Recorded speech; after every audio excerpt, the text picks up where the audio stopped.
Good morning, students, and once again back to the computer class on QBasic. In my last class, I had touched upon the different types of relational operators and arithmetic operators. I told you arithmetic operators in the form of plus, that is addition, subtraction, division, and exponential. And I had also applied two variables and I had shown you the output. After that, we had used the different types of relational operators: less than, greater than, equal to, not equal to, etc. And we used those to derive an output which was either 0 or -1. 0 if the statement is false, and -1 if it is true. If the condition is true, then the output derived is -1, otherwise it is 0. Now today we'll move a little further and we'll start with conditional statements.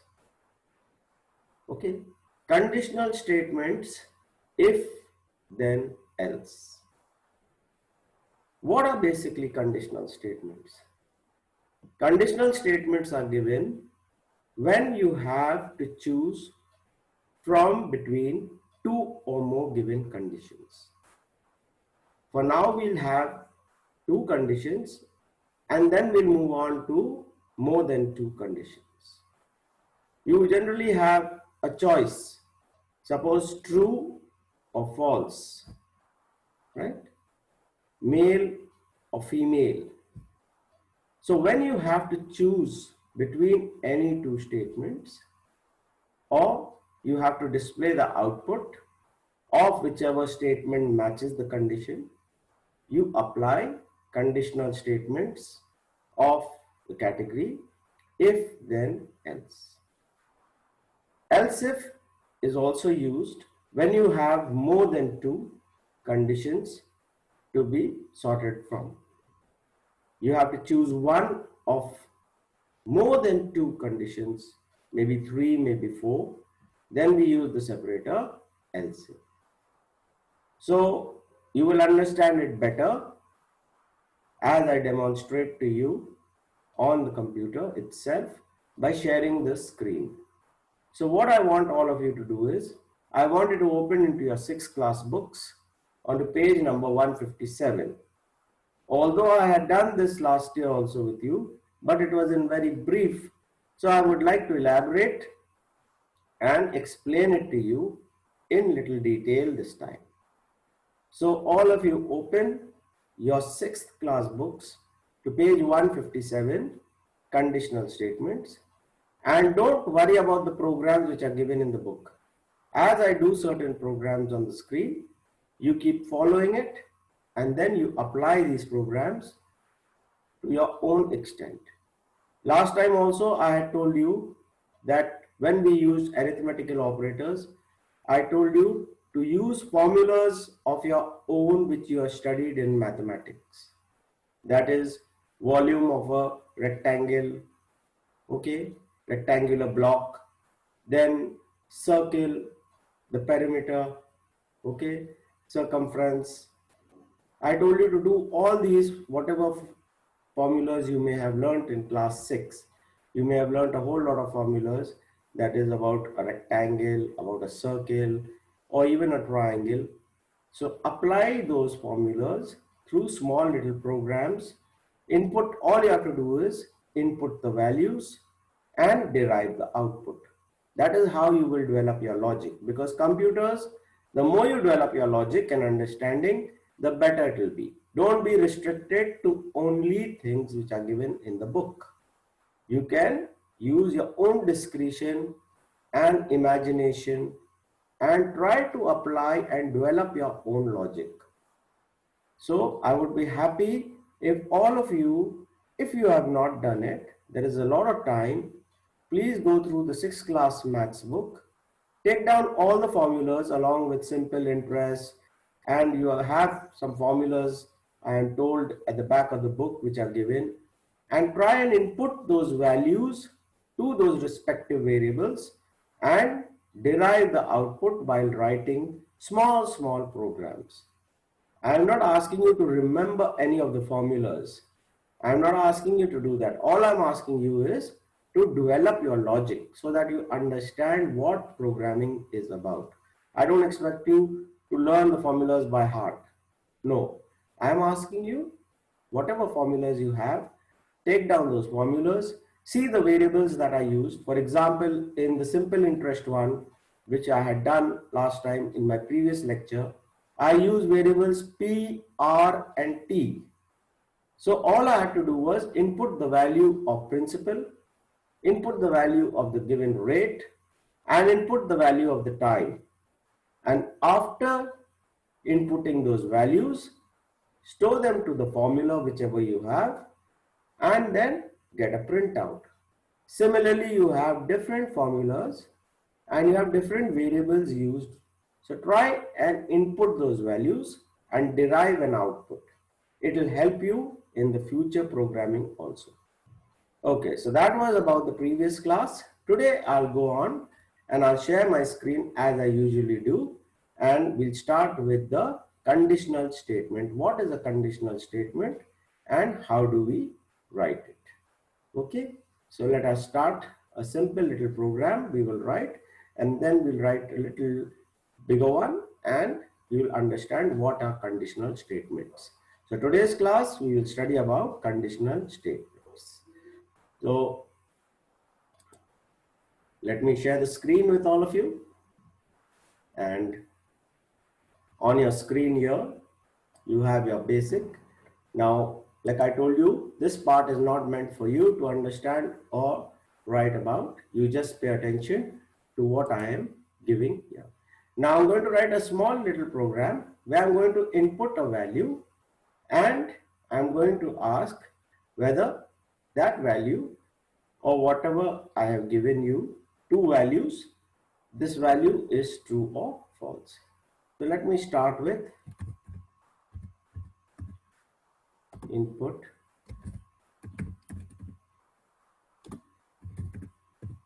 enter first number A, input enter second number B. So what I'm doing here is I'm taking two values A and B. Now how will I use it in a conditional statement of if then else? So we are going to check the two possibilities. So here I'll write down at the moment, this is a rem statement. It's a remark statement, a dead statement. To check the comparison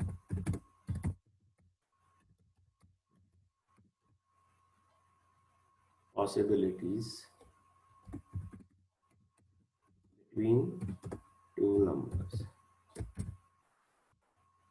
So I'm going to just check the comparison possibilities between two numbers, A and B. So what do I say? If A is greater than B, then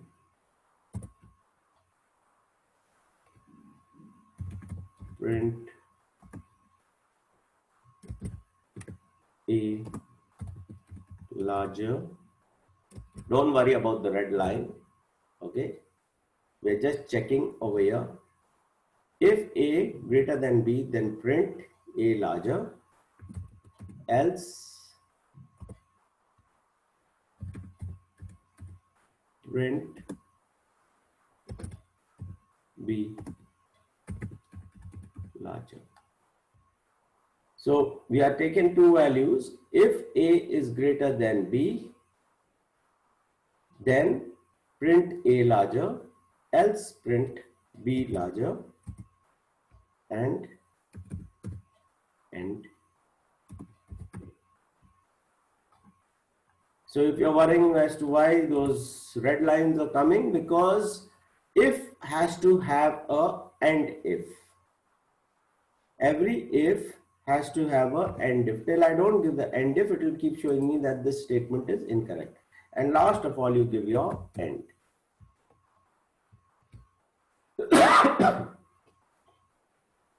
So I taken two values, A and B. If A greater than B, then A is larger. Else means what? This condition will become false. In other words, B will become greater than A. So it should print B is larger. Clear? So we'll just run this program and we'll see the output.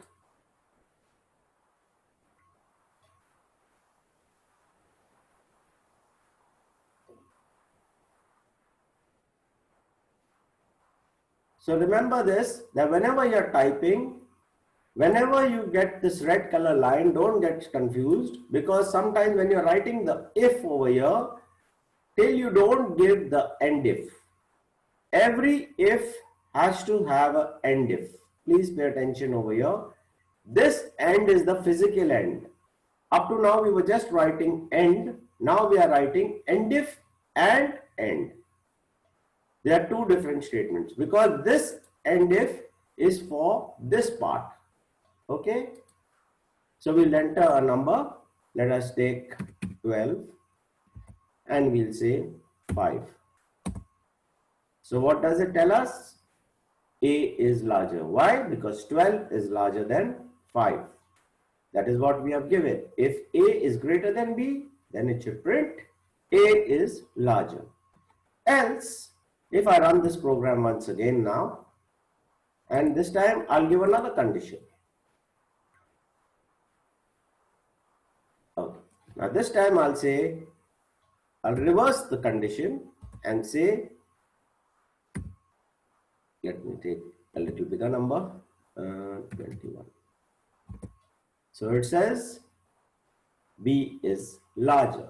Why does it say B is larger? Because this condition has become false. It is reversed.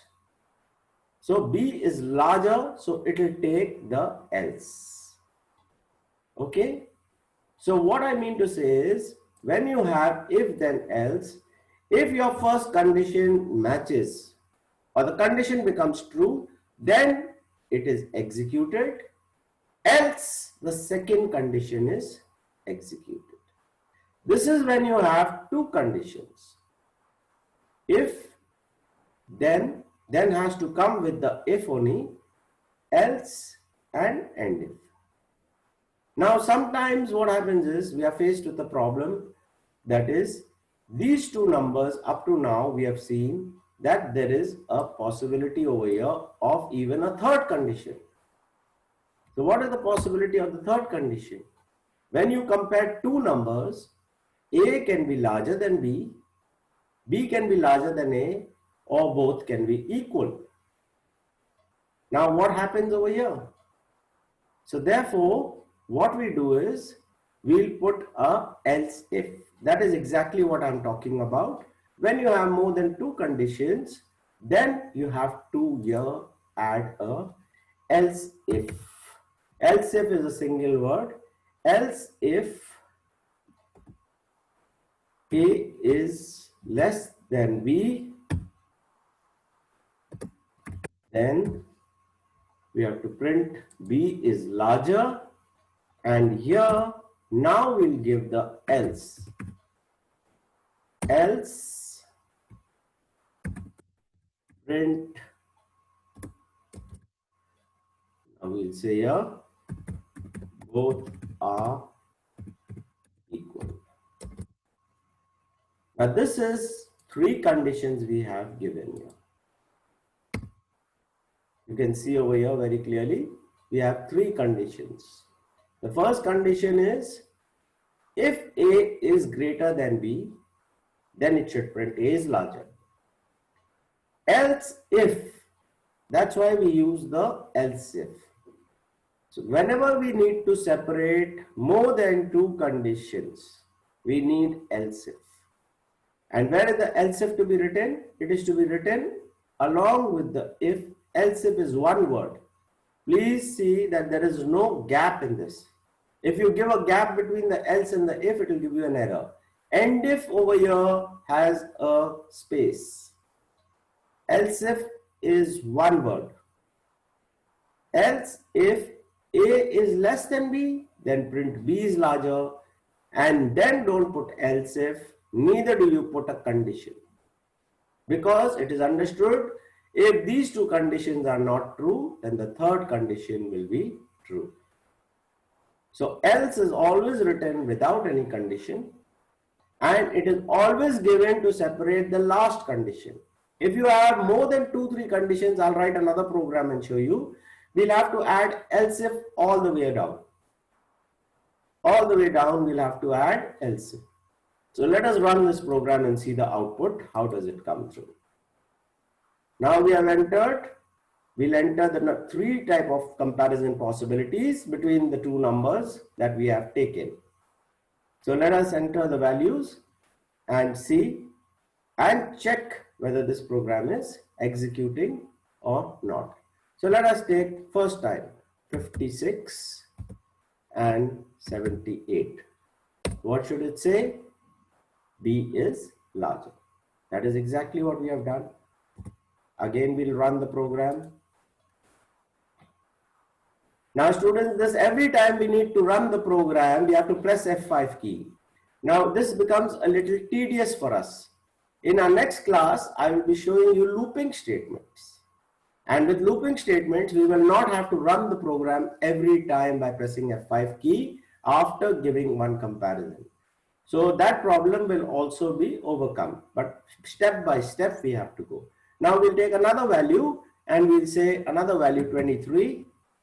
And this time we'll take the value 6 and we'll see A is larger. Right? And now we'll take, for the last time, we'll check this conditions. So let us give a value 44 and 44. And now what we get? Both are equal. So in other words, we have checked all the 3 conditions that are possible of comparison between any two numbers. You can have A larger, you can have B larger, or you can have both equal to each other. And that is exactly what we wanted, that the 3 comparison possibilities to be checked. So that is what I was trying to explain over here in this program. So again, I repeat, input the first number, input the second number. If A is greater than B, then print A is larger, no problem with that. Else if, now here I used the else if, why? Because there are still 2 conditions left. One is B is larger and one of both are equal. So I can't use a else here. I need to use a else if to separate and get these conditions also separated, because I still have these conditions there. So else if A is less than B, then print B is larger, else print both are equal. When I'm left with only one condition, then I can use an else. There is no other condition left, there is no other option left. Only when I'm left with the last option, I can use a else. Otherwise, if I have more than 2 options with me, I always have to use an else if. That is the logic of if then else if. Okay. So what we'll do now is we'll save this program. I've been saving it and telling you how to save it also. And we'll save it over here, save as. And now we'll change this name, which we have. And we'll make it fab6.bas. And we say OK. So this program is saved. Okay. So now we'll go and move on and do another program which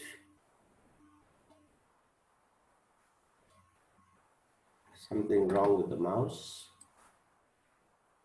Okay.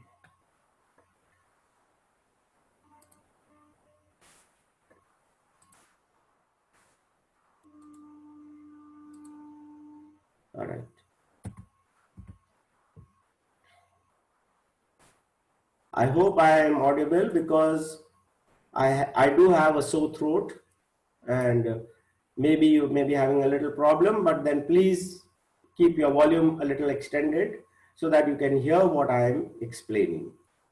Now we'll write another program where we'll enter a student's name, enter his marks, and let us check his different grades. So we'll write a simple program.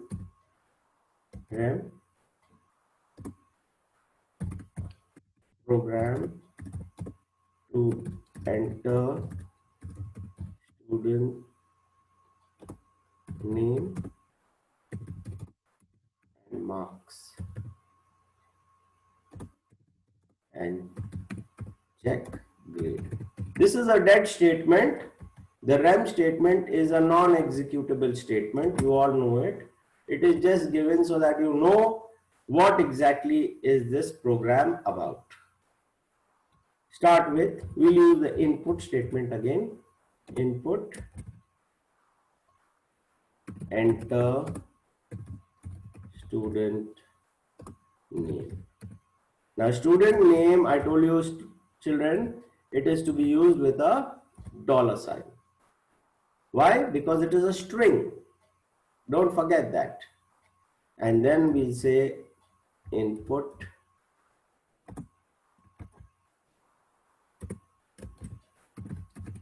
enter marks. We'll say over here computer marks. Okay, let us make it computer marks over here. Computer marks in computer, and let us say C. All right. So we said input enter student's name and input enter marks in computer. Now we'll check as to when we enter the marks, what grade a student is getting. So let us categorize these grades and we'll see over here. If C is less than equal to, we can use these, I told you in the last time, less than equal to, and say 30, 33, then what should it say? Print fail. Okay, what should it print?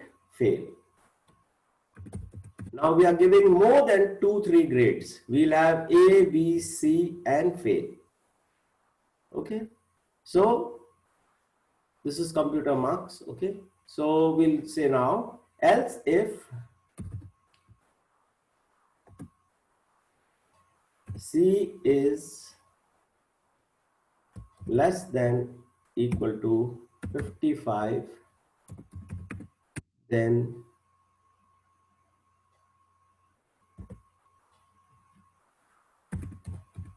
print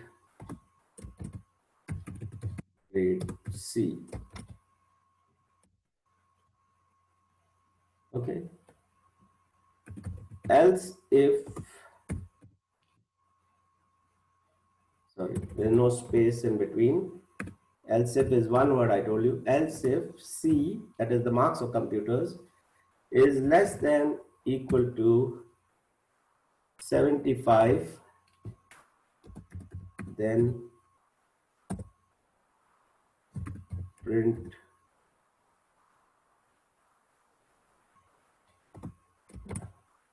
grade B. Okay, if he got less than 33, he's failed. If he got less than 55, he gets a C grade. If he got less than 75, he gets a B grade. And last of all, else, if he gets more than that, then he should have to a grade A. You can increase the grades as per your requirement and as per your convenience. I'm just showing you how we'll do this. So you see over here, now this red color line is coming because I have to give a end div. Once I give the end if, this red color line of mine will be, and don't forget to give the physical end as end. I keep repeating end if and end. End if has a space over here. There's a space and there's a gap over here between the end and the if. And end is the physical end of this whole program. So we have entered these simple things. And now if you want over here, first we'll enter the student's name. We'll see then after that we'll also print the student's name along with the grade. Okay.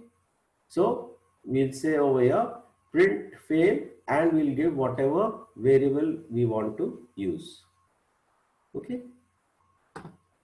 So let us run this program and see the output. Start.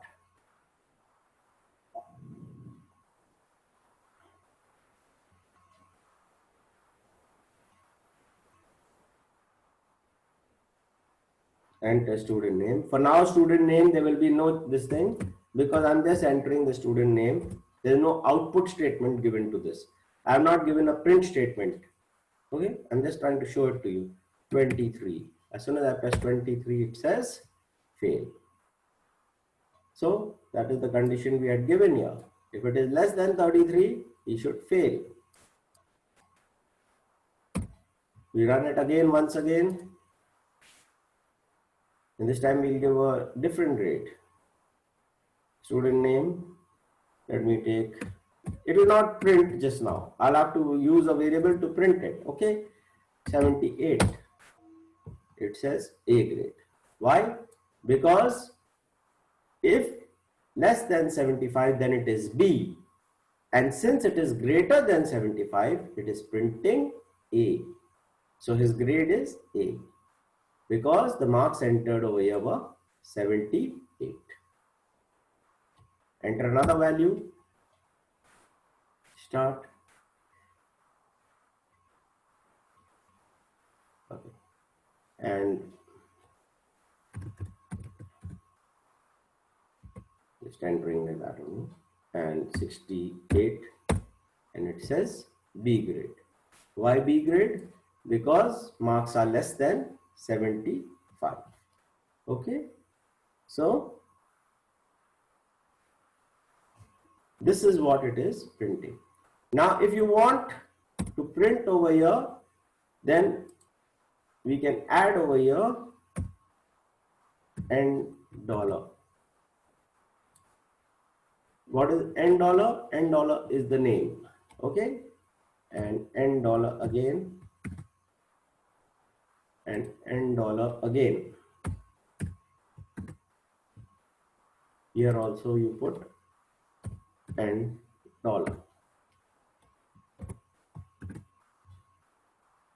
So now what I've done is, along with the grade, I'll print his name also. So let us see. Run the program.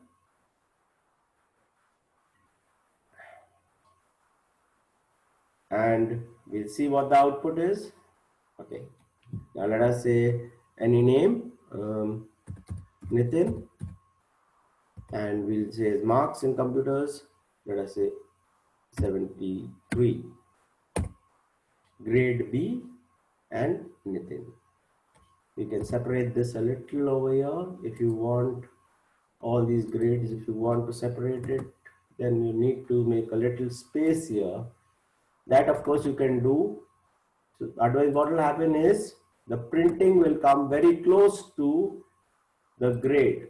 The name will come very close. So now I have separated this a little, left a space. This is just a message, right? So I left a space here. So now when I run this program, it will come with a little gap in between the name and the grade. So I'll just run it once to you and I'll show it to you exactly.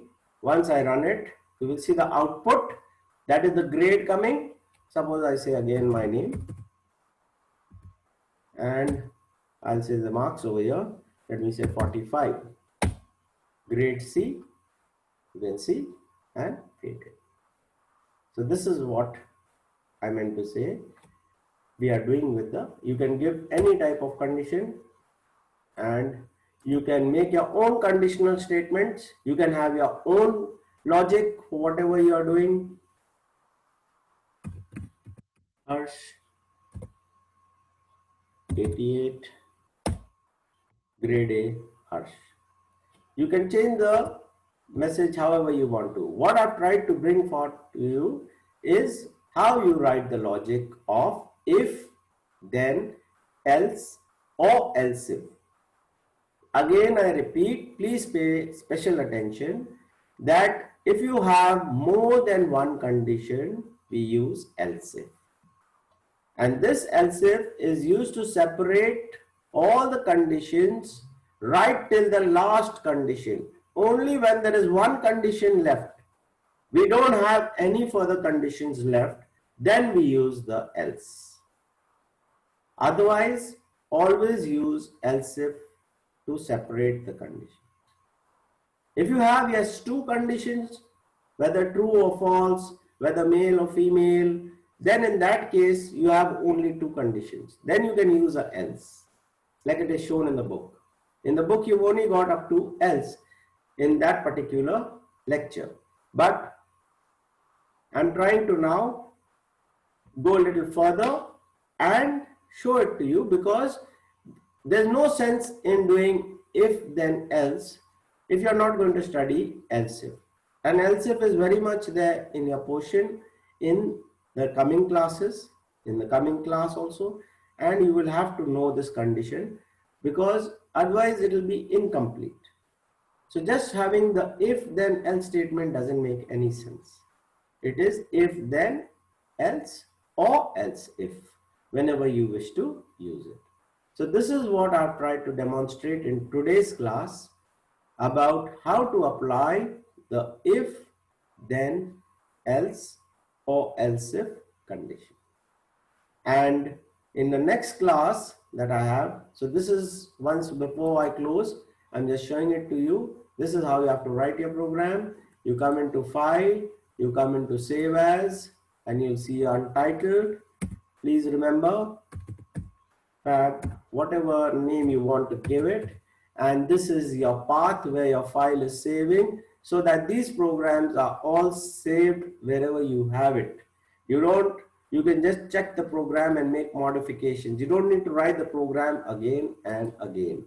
So here you can see the name of the program is changed. So now once I've saved this program, the next time I want to go and I want to make some modifications in the program, I can do so by opening the program, clicking on file, clicking on open, and you have all these programs which I have saved. You can select the program, say OK, and after that you will be able to make modifications, changes, and re-execute these programs. So remember that whenever you write a program in BASIC, always try to save it by the extension name .base and try to make modifications, try to make changes, use your own logic, try to develop a logic of your own. Just don't go by the book, or just don't go by what I am showing. Don't keep yourself restricted. Try to increase your logic. It will always help you while doing computing. So this was about if then else. And in my next class, I'll be showing you about the looping statements. Why are looping statements important? Looping statements, because for one is this program, every time we run it, I have to click on run and or press F5 key, and only then it will execute once, and after that it will come out. Again I have to press. So this is a tedious job. So to avoid this, we'll try to put this whole program in a loop of our own, and we'll try to execute the different types of loops. So at the moment, this is all I have demonstrated, and I hope you have understood what I have explained today regarding if then else. Execute these programs, try and give yourself own programs, try and do programs of your own. You have so many conditions where you can check, whether you can check the color of your house in your school. You can have other conditional checks where you want to do any type of conditional checking. You can have different options which you have, for example, names of the cities, or even names of different franchises or teams. You can allot them with different numbers, and you can then enter the number and extract that franchise or that team and display it. Or even if you want to create any type of a report card, etc., you can do so. So please elaborate, apply yourself, and try to do what I have shown you. So that is all I have for today's class. In my next class, like I said, we'll start on looping. There are 3 types of looping statements: for next, do while, and do until. We'll touch on these 3 looping statements in my next class. Till then, stay safe, stay healthy, and hope to see you all soon. Thank you, everybody, and have a nice day.